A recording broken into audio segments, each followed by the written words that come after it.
So now we have a guest speaker, Brandon Laur, who is going to talk to us about digital literacy and internet safety for parents and those who work with youth. And he is a CEO and instructor at White Hatter, and came recommended by some other women physician colleagues.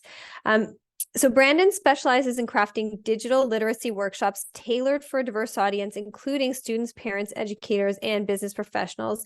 His primary focus revolves around promoting internet safety and privacy with a genuine commitment to making our digital world a safer place for everyone. His expertise encompasses open source intelligence supported by a master's degree in professional communication, with research centered on hackers, scammers, and more recently, teenage sexting behaviors and associated challenges. And with a focus just on women's health and women's advocacy at PCRM and within this conference, we thought that keeping our own family and keeping our young patients and female patients safe online would be something really current and important to talk about. So I'm going to turn it over to Brandon. I'm going to ask you to go ahead and share your screen.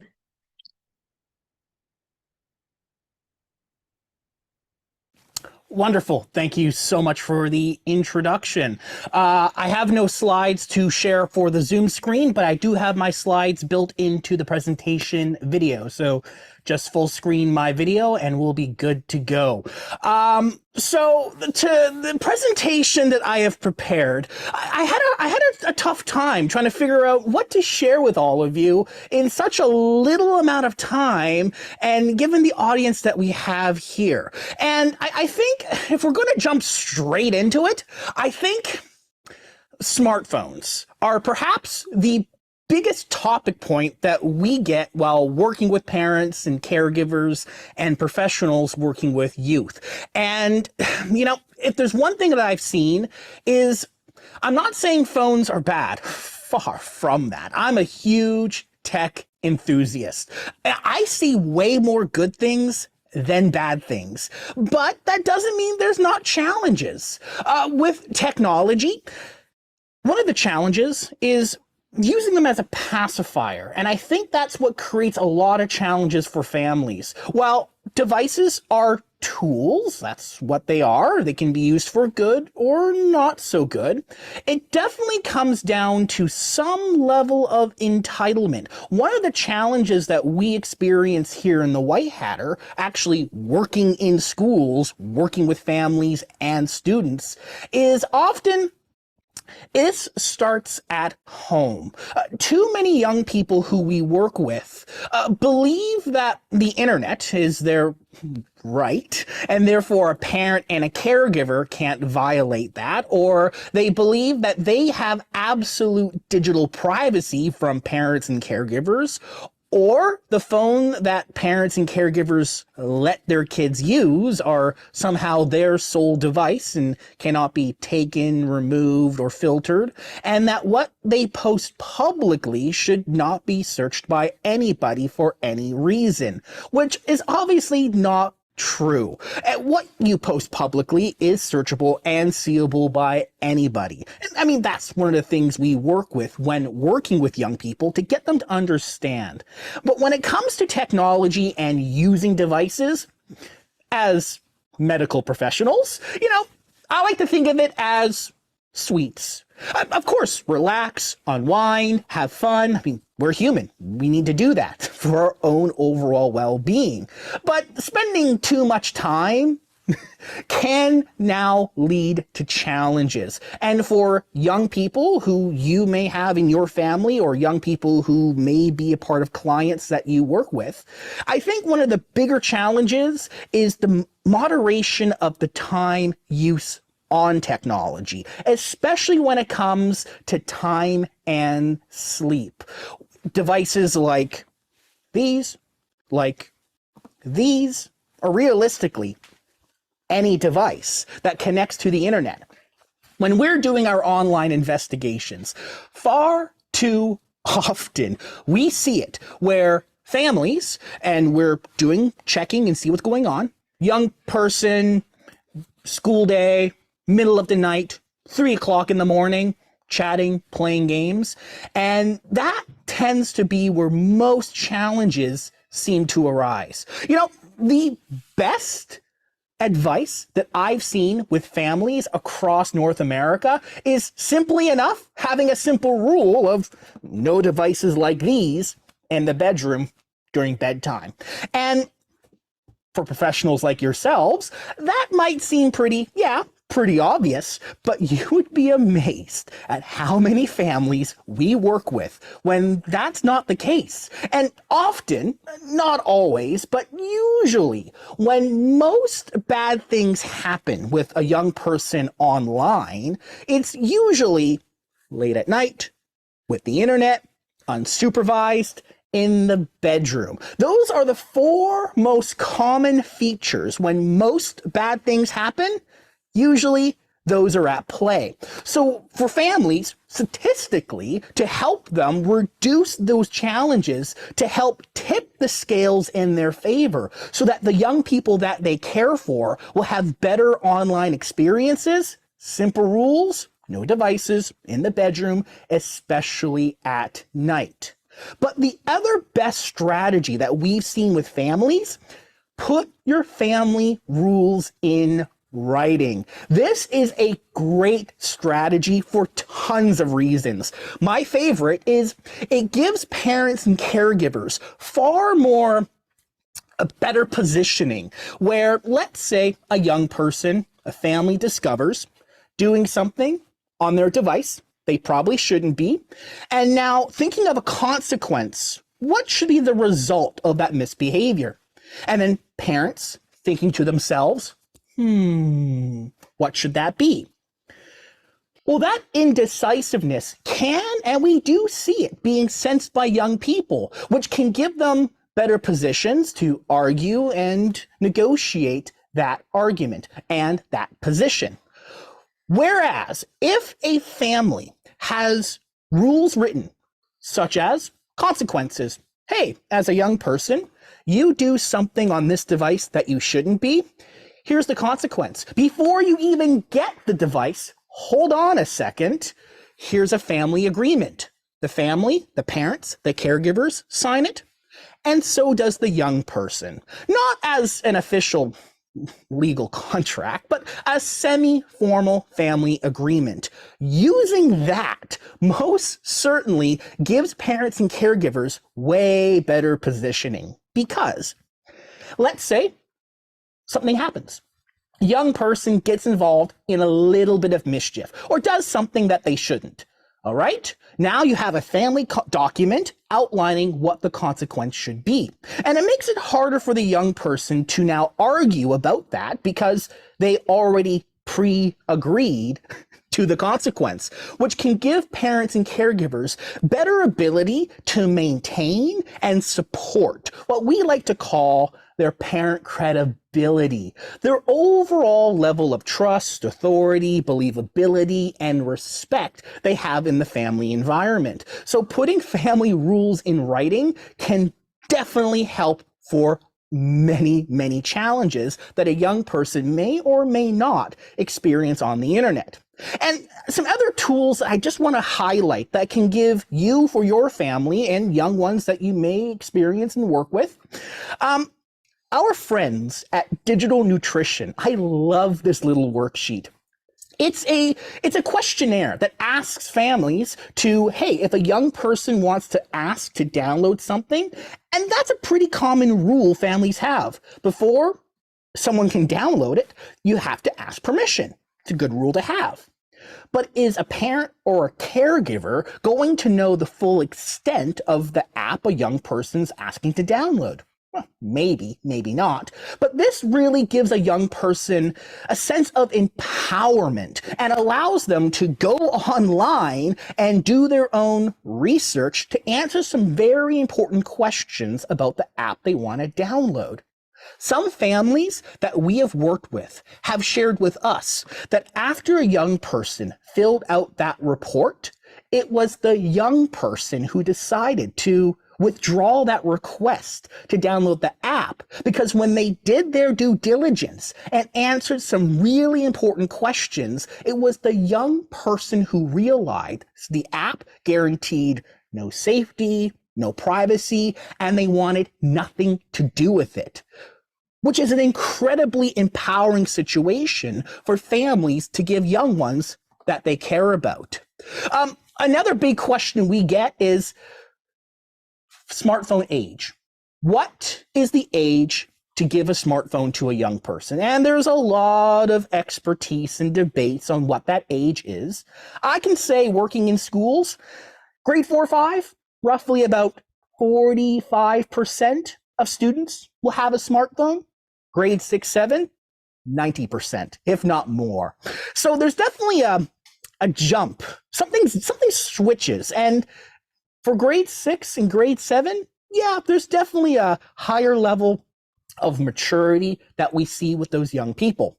But for families looking for devices for younger people that maybe not will be a full-blown, powerful iPhone, Android, are there alternatives? And yeah, there's tons out there. We're thankful and privileged to have been sent some devices to test, to share with people. And yeah, there's the Wise Phone, Sunbeam, Pinwheel, Ghost Phone, smartphones, but packaged with their own special sauce, which does allow families to have some more monitoring, some filtering, and limitations before giving a young person a full-blown, powerful iPhone 15.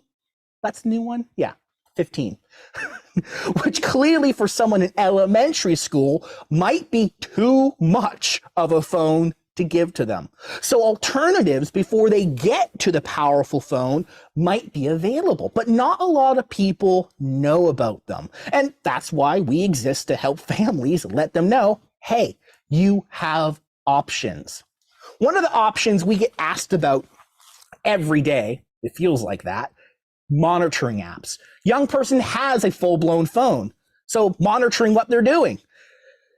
While these have a place, all the good ones are paid for. Well, that's, just the world we live in. Everything costs a subscription nowadays. But they do have a place.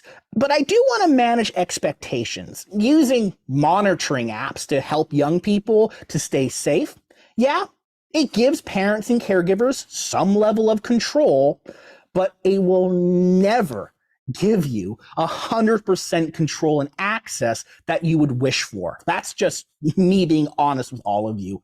Even though you may pay for it, it won't give you the control you would wish. But they do have a place.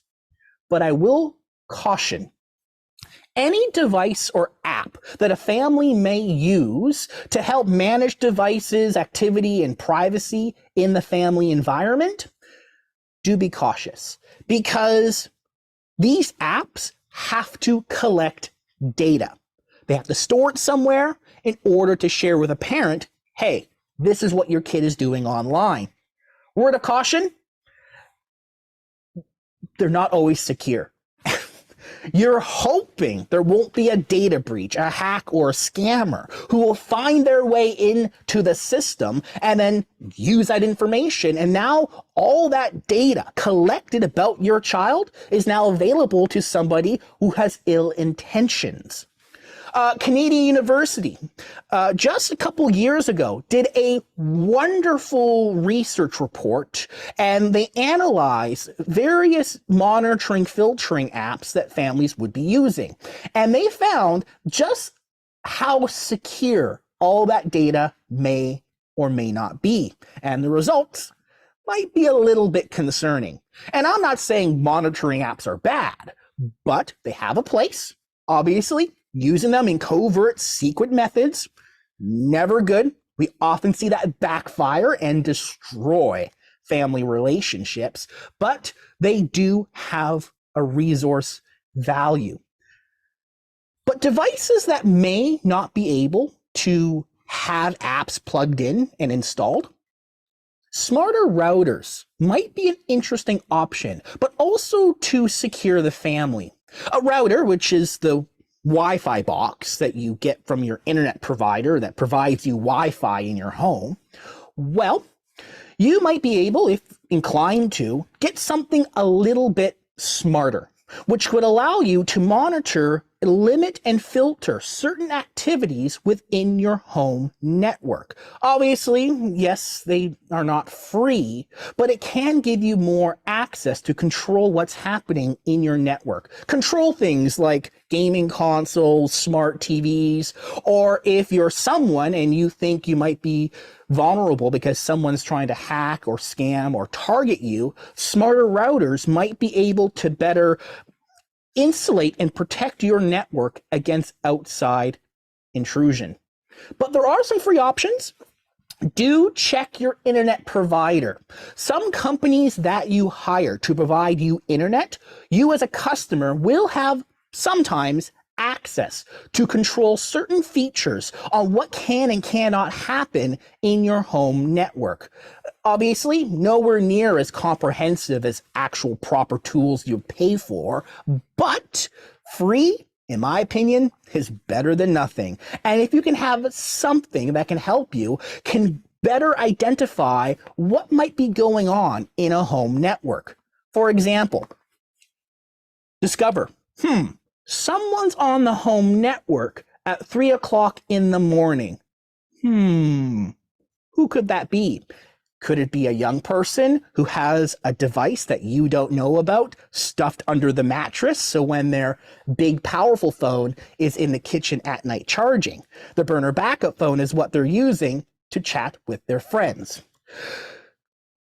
For controlling features on devices, both Apple and Android do have built-in tools for you, even for parents and for families, to get more control over built-in features that come in those phones. So do be aware, there's Apple Family Sharing, and then there's also Android Family Link, which can help you get control over what devices can download, who can message, device track, calendar sync, a bunch of really great features built in, which are freely available to families who may wish to use them.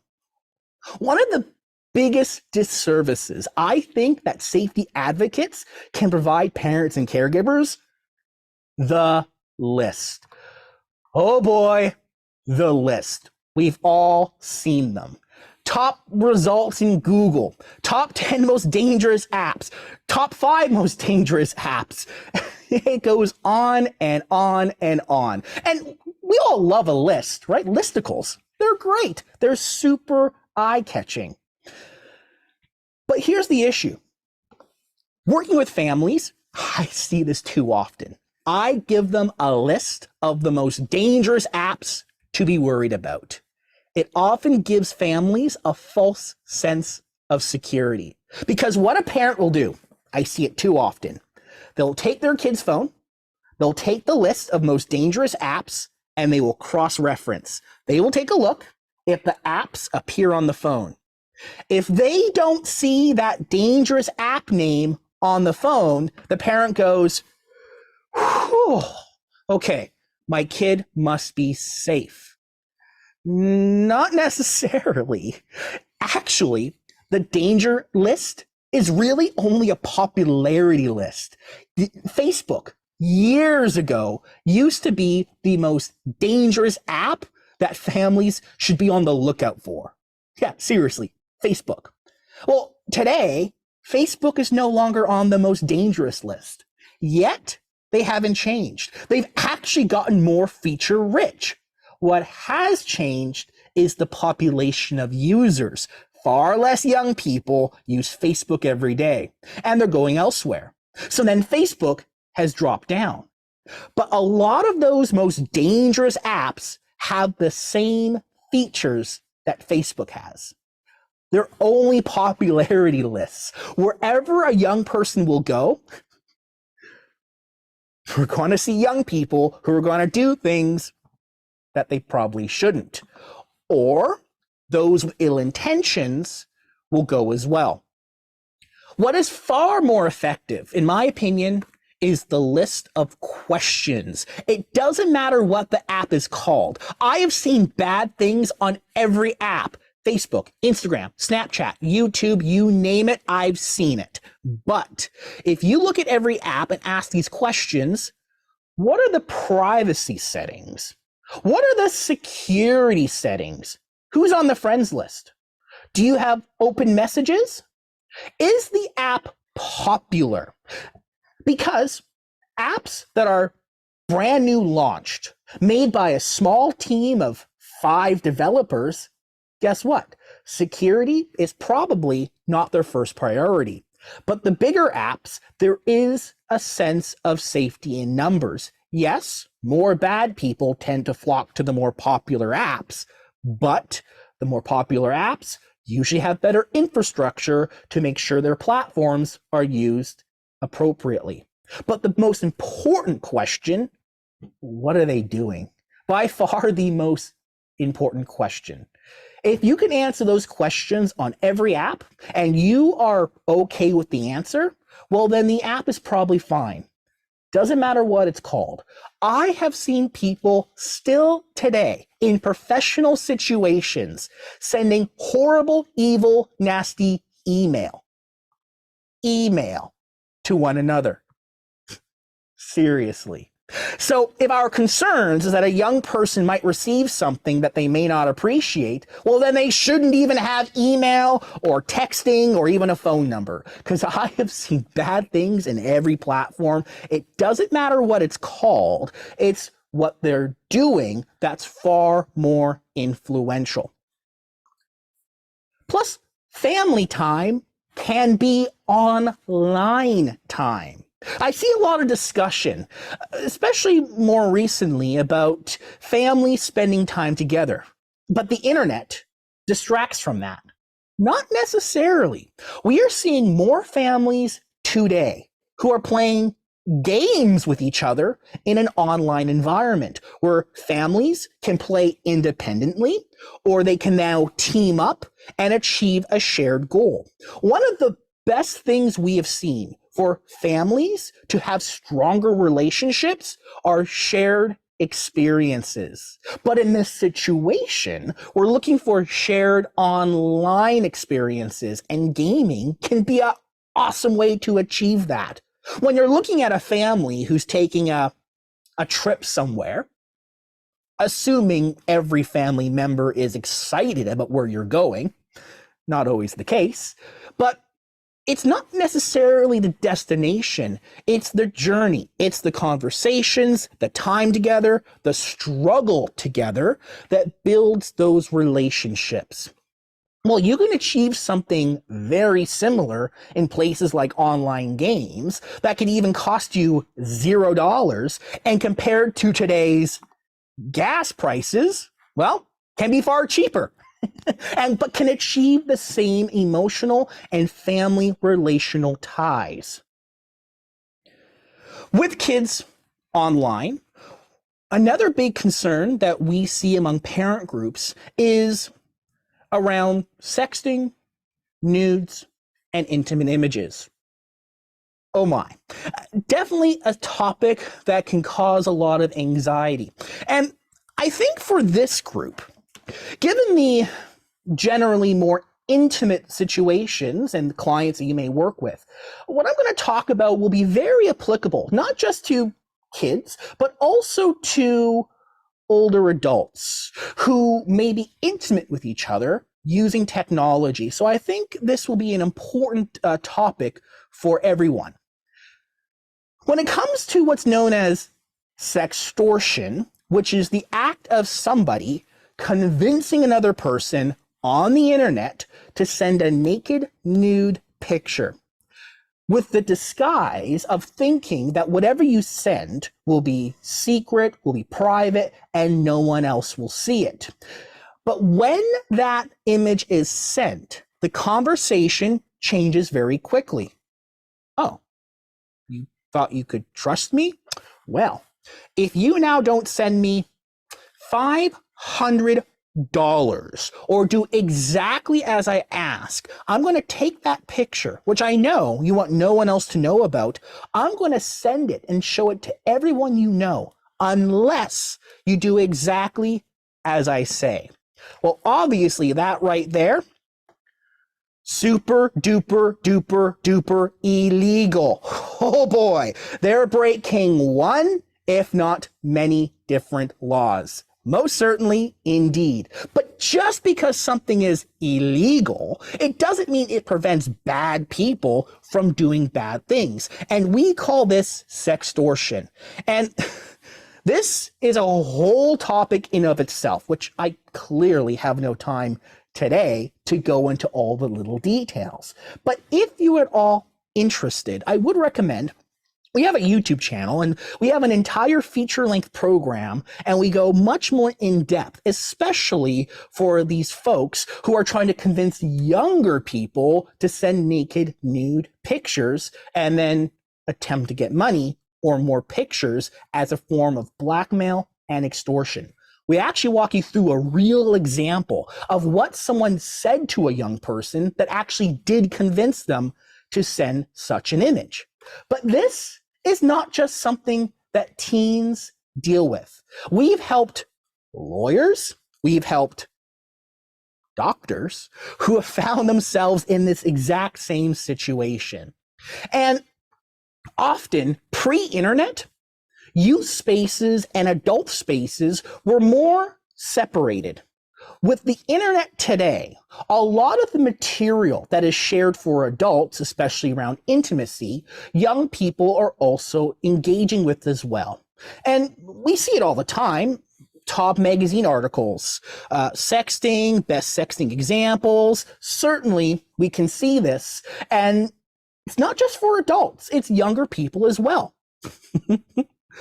Plus, governments are sometimes lead towards intimacy and recommending via distance, especially what we've seen over the last 3-4 years with pandemic, social isolation, where intimacy may not be achievable with someone face to face. But British Columbia CDC making suggestions and recommendations, alternatives to maintain intimacy from a distance. One of the bigger challenges is the definitions. Here is a CBS News article talking about teen sexting. 1 in 7 teens are sexting, new research finds. Okay, so what the article says here, sexting is known as the sharing of sexually explicit images and videos through the internet or devices. With my background in research, I got my master's degree in communications. I pulled up my university credentials and I pulled the actual research report. Something doesn't seem like the other. In the research report, it also includes sexual messages to be involved in the sexting rate and the 1 in 7. So the news report left out the messages, which greatly broadens the scope of potentials to be included in that definition. When it comes to taking an image of somebody and distributing it without their prior consent, well, here in Canada, yes, we do have actual criminal laws about that. The publication of an intimate image without consent, Section 162.1 of the Criminal Code. Doesn't matter if you're over or under the age of 18. If 2 people are sending intimate, naked, nude images, and someone in that relationship takes the image, they post it and show it outside the relationship, yeah, that's a criminal code offense. And we do see that happening across all ages. My background is not as a lawyer, but in our organization, we do work with them, and we quite closely work with police, and we're pretty good at highlighting what courts have said in case decisions. Also of note, 8 provinces across Canada have also implemented civil laws. So not only are there criminal laws if someone's taking an intimate naked nude image of someone at any age and they share that or distribute it outside the relationship, criminal code offense, but can also be sued under civil code offenses, BC, my home province, being most recently implementing their act, which should be taking effect and be enforced in 2024. Yeah, late to the party, but it's quite comprehensive. So, yeah, there are more than a few laws that deal with this stuff. In the situations that involve young people under the age of 18 for the making, distribution, the possession, or accessing of child sexual abuse material, well, yes, quite clearly, Section 163.1 of the Criminal Code, that's what it deals with. But I do want to make an emphasis here. Far too many safety advocates basically focus too much on the black and white text on what's in the criminal code when it refers to child pornography. There can be some exceptions here that I want to highlight. Here in Canada, we have a Supreme Court that makes interpretations on what the law says, and to make sure it doesn't infringe on our rights. So in 2001, which is what, almost 23 years ago now, the Supreme Court, I'm going to paraphrase, but they made a pretty influential decision. Not illegal in Canada for two consenting teens under the age of 18 to possess or carry a naked nude photograph of one another. That would also include a young person, a teen, for example, who takes a naked selfie. It's not like they're going to be arrested and thrown into jail because of that. In other places around the world, that has happened. But here in Canada, we do things a little bit differently. But this is a very narrow exception. Must be consensual, lawful, and not exploitative. So both parties in that relationship who wish to send naked nude pictures, they must both agree to that. The consent. Lawful, it's a legal relationship, similar ages, no power imbalance, no threats, no violence, no exploitation. Under those conditions, the Supreme Court carved out a very narrow exception because back in 2001, it was ruled upon that, well, teens have rights in Canada, like adults, and freedom of expression. And the Supreme Court did not want to limit that fundamental right, which is why this exception was created. But those images must remain strictly in that relationship. So, two young people, naked nude pictures, one party takes that picture and they showed it to their best friend. No. It must be held strictly in confidence in private. And the Supreme Court suggested a few years later, under these conditions, if a young person wishes to withdraw their consent, hey, I sent you my nude the other day, delete it. Oh, they better delete it, because if they do not, could be possibly, as suggested by the Supreme Court, chargeable offense. And the Supreme Court had suggested they're probably going to side on the person who is in that image, which is a very powerful consideration. But regardless of age, under or over the age of 18, intimate naked nude pictures of another person cannot be sent or distributed without their consent. If you're under the age of 18, can't do that anyway. It must be kept private, period, end of story. It's hard to find the amount of topics to share with all of you. Now, I know the organizers wanted some time for some Q&A, and I want to respect that request. So we'll take some time. If there's any questions about things I mentioned, we'll take now this opportunity to address any of those. And I'm not quite sure how you all want to manage that. If you just want to use the Q&A chat, by all means, this would be a perfect opportunity as we begin to wrap things up and respect the time we have for the upcoming presenter. All right. Thank you so much, Brandon. There's so much in that as like a women's health provider and then as a parent that I think, oh my goodness, So many things to consider. Okay, so I'm going to give people a chance to enter their questions. I'll kick off with one question. What do you think about a smartwatch, like Apple Watch? So you want to have connectivity with your child, say, for example, to and from school or activities, but there are these concerns about devices. Is Apple Watch a better solution in your mind? The Apple Watch or any smartwatch is more limited in functions. My response question would be, what is your concern? Because the connectivity for anyone to send a young person a message exists the same on a smartwatch as it does a full-blown smartphone. But in terms of the connectivity, they're the same. I would be okay with that. If you don't want to go for a full-blown smartphone, because smartwatches are more limited, it's probably a good first option. But far too often, working with families, they tend to use these devices kind of like a leash to keep kids constantly connected to the family. We've worked with teachers, because that's our primary audience, is schools.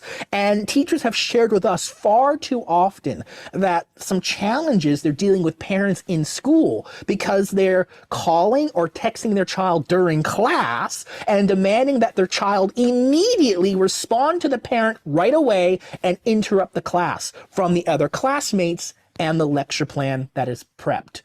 Working with schools, I think the best strategy is schools have clear policies, phones up at front of class or not brought into the classroom. Older teens, things get a bit different, but for most ages, young people, phones in front of class only to be used for proper instruction. If a parent has a concern, there's the old classic way of calling the front desk. And in our experience, the office administrator, probably knows every student and everything going on. Often the office administrator is far more in tune with what's happening in the school than the principal. They know the gossip, they know what's happening, they know it all. So they are your best resource as a parent to connect with your kid at school if there is an emergency, and they will make sure that the messages are sent to the young person when appropriate. But smartwatches, I think for schools, we share this, same thing, front of class, during class time. But outside school, your prerogative as a parent, and yes, they are more limited. So as a first device, not a bad option. And I mean, my kids are young, so they don't have these, but I was thinking about when older kids are at risk of cyberbullying, for example, you're not as maybe exposed with a smartwatch to be able to go on Instagram or TikTok or whatever platform it is you're going to get potentially cyberbullied on, but I don't know if that's true. You will still get your notifications. Although you may not be able to post your pictures on Instagram on your phone, you can still get your notifications. So you can still get those messages sent to you. And that's usually where that harassment comes into play.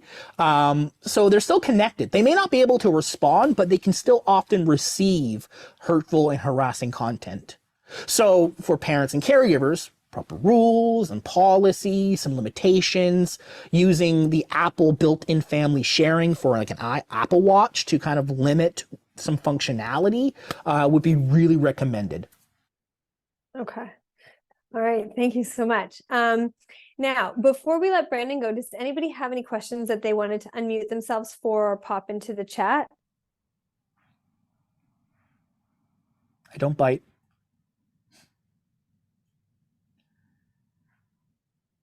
I'll give people kind of a different presentation than the rest of the panelists today. Yeah, and some of us see pregnant patients and some of us see different types of infertility, but I feel like all of us go online, right? So certainly everybody, would have some relationship with this topic. Yeah, so there's just some praise for you in the chat there, but no specific questions. So unless anybody has any questions, I think we will let Brandon go. Wonderful. With our thanks for being here. And we have your information in your website as well.